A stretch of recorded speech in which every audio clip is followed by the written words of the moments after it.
Assalamualaikum warahmatullahi wabarakatuh.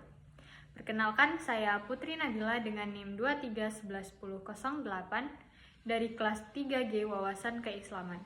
Dosen pengampu Bapak Zulfahman Siregar MA. Saya di sini akan menjelaskan mengenai materi mengetahui dan mengambil hikmah dari peperangan Rasulullah, yaitu Perang Badar, Perang Uhud, dan juga Perang Khandaq atau Al-Ahzab sebagai tugas akhir dari ujian akhir semester Wawasan Keislaman.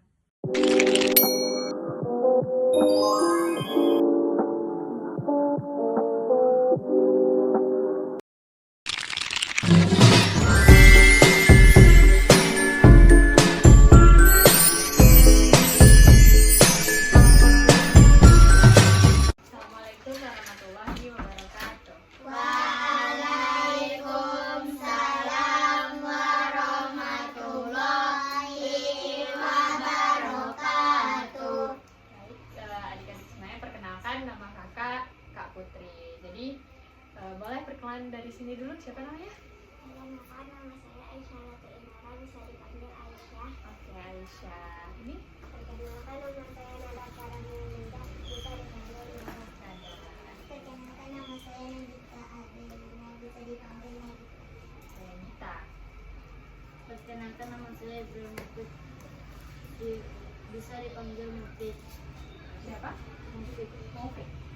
Perkenalkan, nama saya Naufal Siddiq, bisa dipanggil Naufal. Oke, adik-adik semuanya tolong kakak ya untuk mendengarkan cerita sebagai tugas kakak untuk kuliah. Jadi di sini kakak akan menjelaskan tentang mengetahui dan mengambil hikmah dari peperangan Rasulullah. Adik-adik semuanya udah pernah belajar belum tentang perang Rasulullah? Sudah? Ada yang tahu apa aja yang perang terbesar Nabi? Oke, jadi kakak akan menjelaskan 3 perang besar Nabi ya. Yang pertama itu ada perang Badar, yang kedua perang Uhud, dan yang ketiga itu perang Khandaq. Perang apa aja tadi? Perang Badar, Uhud, dan Khandaq. Oke. Jadi pertama kita akan bahas dulu tentang perang Badar ya. Jadi perang Badar ini adalah pertempuran pertama antara kaum Muslim dan juga kaum Quraisy. Ada yang tahu kaum Muslim itu apa? Iya benar, kaum Muslim ini adalah orang-orang yang memeluk agama Islam. Sedangkan kaum Quraisy ini adalah suku bangsa Arab yang menetap di kota Mekah dan juga memeluk berhala. Nah, dinamakan perang Badar karena waktu itu diadakan perangnya ini di kota Badar, terletak di Madinah. Ada beberapa alasan terjadi perang ini. Yang pertama itu karena pada saat usia 40 tahun, Nabi ini kan menerima wahyu pertamanya di Gua Hira dan dia juga memulai era kerasulannya. Nah, ternyata ajaran yang dibawanya ini bertolak belakang dengan pendapat-pendapat yang ada di Mekah, sehingga orang di sana banyak yang tidak menerima ajaran yang dibawa oleh Nabi Muhammad SAW. Salah satu orang yang menentang ini bernama Abu Jahal. Siapa tadi? Abu Jahal. Ya, Abu Jahal. Dia ini tidak suka sama Nabi. Dia tidak mau Nabi ini membawa ajaran agama Islam di kota Makkah. Nah, selain itu, dia juga Abu Jahal ini juga sudah mencoba untuk membunuh Nabi. Namun usahanya gagal karena saat ingin membunuh, yang ditemukannya malah Ali bin Abi Thalib. Nah, Ali ini merupakan sahabat Nabi. Nah, akhirnya Allah ini memerintahkan kepada Nabi Muhammad untuk menuju Madinah. Nah, peristiwa pindahnya ini. Jadi di saat waktu itu, Nabi ini kan dia tinggalnya di kota Mekah. Jadi Allah memerintahkan Nabi menuju kota Madinah. Nah, peristiwa pindahnya Nabi dari Makkah ke Madinah itu disebut dengan hijrah. Disebut dengan hijrah. Ya. Nah, jadi kedatangan Nabi ke Madinah ini ternyata disambut baik oleh kaum Ansor. Kaum Ansor ini disebut dengan orang yang tinggal di Madinah. Sedangkan Nabi yang dari pindah ke kota Makkah ke Madinah disebut dengan kaum Muhajirin. Ada kaum apa aja tadi? Ansor dan Muhajirin. Nah, kita lanjut ke peristiwa perang Badar. Kaum Muslim ini dipimpin langsung oleh Nabi Muhammad SAW dengan berkekuatan pasukan itu hanya 713 orang dan juga dengan senjata yang sangat sederhana.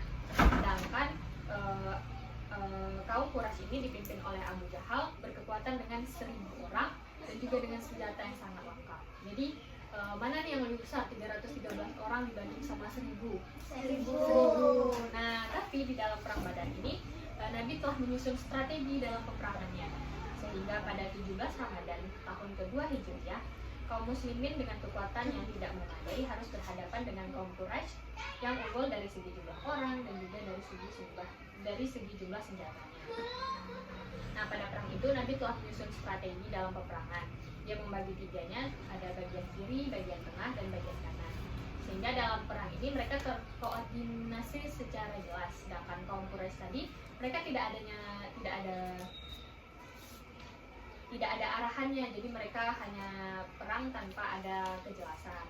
Nah, jadi saat pertempuran terjadi ini, alhasil kaum Quraisy tadi ini tercerai-berai karena mereka tidak tahu apa yang harus dilakukan. Karena Nabi Muhammad memiliki koordinasi yang jelas, jadi peperangan ini dimenangkan oleh kaum muslimin yang dipimpin oleh Nabi Muhammad. Jadi kan Masya Allah kan 313 dibanding 1000 orang tadi, tapi dimenangkan oleh Nabi karena strateginya yang jelas dan juga atas pertolongan Allah. Nah, kita lanjut. Yang kedua ada perang Uhud. Nah, perang Uhud itu terjadi namanya di pegunungan Uhud. Makanya dinamakan sebagai perang Uhud. Jadi ada salah satu pemimpin yang bernama Abu Sufyan. Siapa? Abu Sufyan. Ya, Abu Sufyan. Itu dia melakukan persiapan besar-besaran karena dia mau balas dendam karena tidak terima atas kekalahan perang Badar sebelumnya. Jadi dia telah melakukan persiapan yang sangat matang. Sebanyak 3.000 orang telah dipersiapkannya, dan juga 3.000 orang ini tadi telah memiliki baju besi sehingga dia bisa bertahan kan. Nah, Abu Sufyan ini juga membawa pakar strategi perang yang bernama Khalid bin Walid ya, supaya dia memiliki strategi yang jelas karena dia tidak mau kalah karena peperangan yang terjadi di perang Badar sebelumnya. Nah, Nabi pun mengetahui bahwa akan adanya terjadi perang yang akan dilakukan oleh Abu Sufyan, sehingga dia telah mengumpulkan pasukannya, tetapi dia hanya bisa mengumpulkan 700 pasukan. Nah, jadi dia bahkan berlawan lagi 3.000, sedangkan dia hanya 700 orang. Nah, sampailah mereka di pegunungan Uhud. Jadi, memulai strateginya dengan cara menempatkan 50 anak pemanah di sebuah bukit sehingga dia bisa melindungi anggota yang ada di bawahnya kan. Nah, saat perang itu terjadi pada tanggal 7 Syawal 3 Hijriah. Nah, perang besar pun dimulai. Pasukan Quraisy ini bergerak terlebih dahulu, sedangkan kaum muslim ini telah bersiap untuk menghunuskan tombaknya sambil bergerak. Begitu pasukan Quraisy, tiba-tiba anak panah yang dari atas tadi itu berhamburan kemana-mana.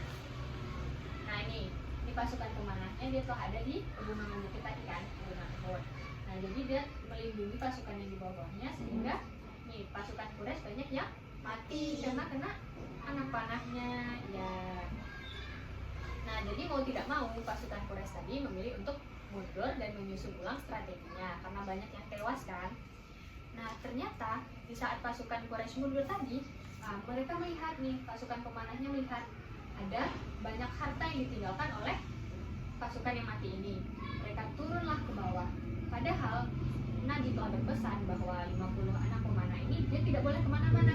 Apapun yang terjadi mereka tidak boleh meninggalkannya. Tetapi mereka malah tidak mendengarnya nih. Nah, lalu ada pemimpin. Di salah satu ini mereka memiliki pemimpin yang bernama Ibnu Jubair. Dia telah memperingatkan jangan ke bawah karena ingat pesan Nabi tidak boleh kemana-mana. Mereka pun tidak mendengarnya sehingga mereka hanya ingin mengambil harta rampasan dari orang yang telah mati tadi. Saat turun ternyata Khalid bin Walid ini melihatnya. Jadi dia langsung nih di saat mereka perang nih Khalid bin Walid ternyata memilih jalur belakang untuk membunuh Nabi. Jadi Nabi ini terkepung, di depan ada lawan, di belakang juga ada lawan. Jadi di saat perang ini banyak kaum muslim yang mati. Untungnya Nabi Muhammad selamat dari peperangan tersebut. Nah, jadi pada perang ini ternyata dimenangkan oleh kaum Quraisy. Nah, jadi pelajaran yang bisa kita ambil dari perang ini adalah pentingnya persatuan dan juga kepatuhan nih terhadap perintah pemimpin dalam sebuah peperangan. Kita lanjut, yang ketiga itu ada perang Khandaq atau Al-Ahzab.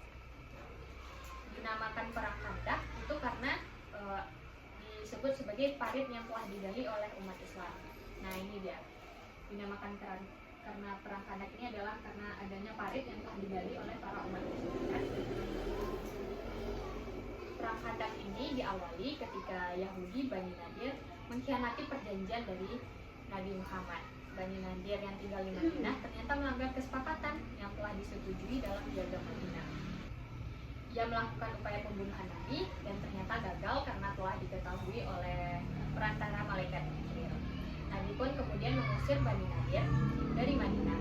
Nah, ternyata saat diusir, Bani Nadir ini menyimpan dendam terhadap Nabi, sehingga ia memutuskan untuk pergi ke Mekah dan menemui Abu Sufyan. Dia telah mencapai kesepakatan, dia ingin melakukan perang lagi nih. Nah, saat kesepakatan itu, dia telah mengumpulkan sebanyak 10.000 orang pasukan. Berapa? 10.000, banyak kan? 10.000. Nah, Nabi pun juga menyusun strategi, tapi lagi-lagi dia kekurangan dari segi jumlah. Dia cuma bisa mengumpulkan 3.000 orang. Nah, bandingin 10.000 nih, dibanding sama Nabi cuma pasukan 3.000 doang. 3.000 doang nih. Nah, setelah membandingkan jumlahnya yang sangat berbeda, jadi ada namanya Salman Al-Farisi, dia mengusulkan kepada Nabi untuk membuat parit yang melingkari kota Madinah. Jadi sebuah parit, bahkan dengan kuda perang terbaik pun tidak bisa melewati parit tersebut. Nah, seperti ini gambarnya. Jadi walaupun dia melewatinya nih, nggak akan bisa, dia bakal jatuh ke dalam parit ini tadi. Nah, akhirnya usulan dari Salman Al-Farisi ini disetujui oleh Nabi. 3.000 pasukan tadi langsung menggali paritnya, dan selama 6 hari akhirnya mereka telah bisa menyediakan parit itu sepanjang 5 km dengan parit tingginya 4 meter dan lebarnya 8 meter. Lalu pada bulan Syawal 5 Hijriah, pasukan Quraisy sampai di Madinah. Pasukan koalisi ini dikenal dengan istilah Al-Ahzab. Keberadaan parit itu ternyata tidak diduga nih oleh para kaum Quraisy. Mereka terpaksa mencoba melakukan serangan jarak jauh. Jadi karena ada parit tadi, jadi dia cuma bisa melakukan perang yang berada di luar kan. Jadi dia cuma bisa melakukan serangan secara jarak jauh. Nah, ternyata beberapa pasukan berkuda tadi selalu gagal melewati parit tersebut. Namun ada salah satu yang bisa melakukannya, yang berhasil melakukan hingga sampai ke kota Madinah. Dia bernama Amr bin Wud. Namun ternyata usahanya ini gagal karena dia malah bertemu dengan Ali bin Abi Thalib dan pasukan berkudanya yang hebat, sehingga serangan yang dilakukan tadi itu gagal. Nah, karena dia tidak bisa melewati parit ini tadi, dia cuma bisa berkemah di sini selama berhari-hari, berminggu-minggu, karena tidak ada lagi nih usahanya, apa yang mau dilakuin dia juga tidak tahu.